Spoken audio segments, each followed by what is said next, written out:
Hi friends, அனைவருக்கும் வணக்கம். எல்லோரும் எப்படி இருக்கீங்க ஃப்ரெண்ட்ஸ்? நல்லா இருக்கீங்களா?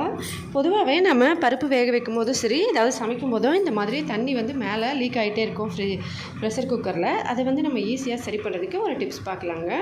இதுக்கு ரொம்பவே தெரிஞ்ச விஷயம் எல்லாருக்கும் என்னென்னா, ஃபஸ்ட்டு நம்ம என்ன சமைச்சாலுமே தண்ணி வந்து கரெக்டாக வைக்கணும், அதிகமாக வைக்கக்கூடாது. இது வந்து ஃபஸ்ட்டு. ரெண்டாவது, நம்ம சமைக்கிற பொருளில் கொஞ்சமாக ஒரு 4-5 ட்ராப்ஸ் அளவுக்கு எண்ணெய் வந்து சேர்த்துக்கோங்க. சமையல் எண்ணெய் வந்து நம்ம சமைக்கிறோம் இல்லைங்களா, அந்த எண்ணெயே வந்து ஒரு 4-5 ட்ராப் போல் நீங்கள் என்ன சமைச்சாலுமே அதில் வந்து சேர்த்துக்கலாம்.